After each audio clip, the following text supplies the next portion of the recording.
ఏవిరా బిడాక్ ఇదేనా రావు కాక గదేంది మీరు ఓట్లేనికి పోలే ఎవరికేస్తే ఏం లాభం? పెట్టిన దానికి 10 ఇంతలు సంపాదించేటోళ్ళే కదా. తెల్లని అన్ని పాలు కావు, నల్లని అన్ని నీళ్లు కావు. అని మోడీ చెప్పి అవు మామా, మనం ఓటు వేస్తుంది మన ఆర్థిక వ్యవస్థను ఇంకా పెంచడం కోసం. ఎన్ని కష్టాలు వచ్చినా మన కోసం నిలబడుతున్న గొప్ప నాయకుడి కోసం.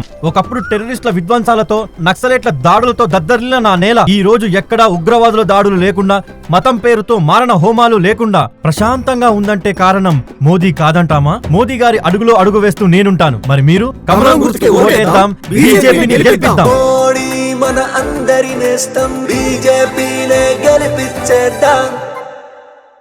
సార్ నమస్తే అండి, ఏం పేరు సార్? అండి, నా పేరు శ్రీనివాసరావు అండి. ఏం చేస్తుంటారు సార్ మీరు? నేను యాక్చువల్గా కంపెనీ, నా ఓన్ కంపెనీ ఉంది, ఎంటర్ప్రినర్ కంపెనీకి. ఓకే ప్లస్ జేసార్ సన్సిటీ సీనియర్ వైస్ ప్రెసిడెంట్ నేను. Okay real estate infra and developers construction company sir మాది. మరి రాజకీయాల గురించి కొన్ని అడగొచ్చా మిమ్మల్ని? అడగచ్చు sir, no problem. No problem. Sir ఇప్పుడు తెలంగాణలో ఎంపీ ఎలక్షన్స్ జరుగుతున్నాయి. ఏంటి సార్ మీ అభిప్రాయం ఏంటి? ఎవరు గెలుస్తారు అనుకుంటున్నారు? ఎన్ని స్థానాలు ఏ పార్టీకి వచ్చే అవకాశం? సార్ ఈ తెలంగాణ ఎలక్షన్స్, అసెంబ్లీ ఎలక్షన్స్ తర్వాత టోటల్గా మారిపోయిందండి. అప్పటి వరకు కాంగ్రెస్ హవా నడిచింది. ఇప్పుడు క్రమేణా 6 గ్యారంటీల పథకముతో వాళ్ళు ఒక్క పథకం తప్పనిచ్చి ఏ పథకాలు కూడా సవ్యంగా చేయలేకపోతూ వాళ్ళ గ్రాఫ్ వచ్చేసి పడిపోతూ వస్తుంది. ఏదైతే ఓట్ బ్యాంక్, ఏదైతే టీఆర్ఎస్ ఓట్ బ్యాంక్ అంతా, కాంగ్రెస్ ఓట్ బ్యాంక్ అంతా బీజేపీకి మారిపోతుందండి, డైవర్ట్ అయిపోతుందండి. మరి ఎన్ని స్థానాలకే సరిపెట్టుకుంది బీజేపీ? ఆ రోజు పరిస్థితి ఎలా ఉన్నిందంటే, మా పైన అనవసరంగా కవితకు సపోర్ట్ చేస్తున్నట్టు, కేసీఆర్కి సపోర్ట్ చేస్తున్నట్టు ఒక అద్భుత కల్పన వాళ్ళు సృష్టించి,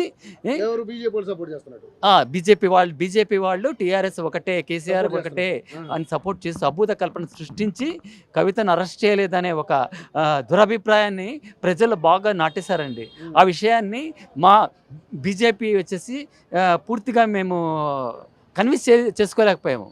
దాంతో పబ్లిక్ ఏ భావన ఏర్పడిందంటే, బీజేపీ, టీఆర్ఎస్, బీఆర్ఎస్ ఒకటే అనే భావన కాంగ్రెస్ వాళ్ళు బాగా ఎస్టాబ్లిష్ చేశారు. దాన్ని మేము చేసుకోవడంలో ఏమండి ఎప్పటికీ కాదు. ఎందుకు అంటే బీఆర్ఎస్, బీజేపీ సిద్ధాంత భావాలు కానీ అన్ని టోటల్గా ఒకటే. అది వాళ్ళ కుటుంబ పార్టీ వాళ్ళది. మాది వచ్చేసేసి భారతీయ జనతా పార్టీ పరివార్, అంటే మోడీ పరివార్ అని. మా ప్రధానమంత్రి మోడీ అంటే మోడీ పరివార్. మోడీ పైన ఎందుకు అభిమానం అంటే, ఆయన స్వతహాగా ఒక చిన్న టీ తయారు చేసే వ్యక్తి కాడి నుంచి ఒక సిద్ధాంత భావజాలతో ఎస్టాబ్లిష్ అవుతూ ఆయన పబ్లిక్ సేవ చేస్తూ ఒక చిన్న స్థాయి నుంచి ఒక గుజరాత్ ముఖ్యమంత్రి కావడంతో ఆయన పూర్తిగా 3 టర్మ్స్లో ప్రజా సంక్షేమ పథకాలు కానీ, అభివృద్ధి కానీ గుజరాత్ను ఒక స్థాయికి తీసుకెళ్లాడండి. అది వాళ్ళు చేసిన పథకాలు అనేది దేశాన్ని బాగా హైలైట్ అయిపోయాయి. ఆ రోజుల్లో మన భారతీయ జనతా పార్టీ ప్రైమ్ మినిస్టర్గా ముందుగా ఎస్టాబ్లిష్ చేయడము, ఆయన పేరుతో పూర్తిగా 2 టర్మ్స్ అంటే 10 సంవత్సరాలు ఆయన దివ్యమానంగా వెలుగుతూ ప్రజారంజక పాలన చేస్తూ, ఎటువంటి అవినీతి లేకుండా, ఒక మచ్చ అనేది లేకుండా ఆయన పూర్తిగా పబ్లిక్లో ఎస్టాబ్లిష్ అయిపోయాడండి. కిషన్ రెడ్డి గారి పరిస్థితి కానీ, కిషన్ రెడ్డి గారు ఈ సనత్ నగర్ బీజేపీ ఆయన అసెంబ్లీలో ఓడిపోయిన తర్వాత ఆయనకు తక్కువ మెజార్టీతో ఓడిపోయారండి. ఆ తర్వాత ఆయనకుండే పాత చేసిన ఆయన సేవలు కానీ, అంబర్పేటలో చేసిన సేవలు కానీ, మాకు అప్పట్లో వచ్చేసి బీజేపీని బాగా నమ్మి, ఓటర్స్ కూడా నమ్మి బ్రహ్మాండమైన మెజార్టీతో ఎంపీగా గెలిపించేశారండి. ఆ రోజు టీఆర్ఎస్ వ్యక్తి సాయి ఉన్నా కానీ ఆ అబ్బాయికి ఒక అనుభవం లేదని, మన కిషన్ రెడ్డి గారికి అనుభవం ఉందని ఓటర్లు పూర్తిగా నమ్మి ఆయన గెలిపించారు.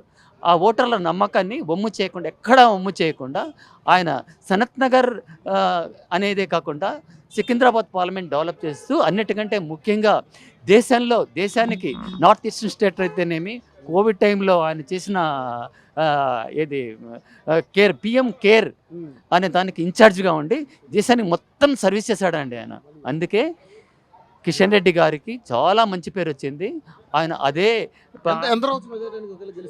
ఆయన ఖచ్చితంగా నేను చెప్పేది 3 లక్షల నుంచి 5 లక్షల మధ్యలో వస్తుందండి. అంత నమ్మకం ఉంది మాకు. ఖచ్చితంగా బీజేపీ అనండి. 10 స్థానాలు అంటే డబల్ డిజిట్ ఖచ్చితంగా వచ్చి తీరుతుందండి. ఈరోజు చెప్తున్నా, మళ్ళీ మీరు యావో టీవీ మళ్ళీ నా దగ్గరికి రావచ్చు. నేను ఎప్పుడు ఇక్కడ స్థానికుడిని, 1990 నుంచి ఇక్కడే ఉంటున్నాను. ఆర్ఎస్ఎస్ భావజాలు నావి, బీజేపీని నమ్మిన వ్యక్తిని.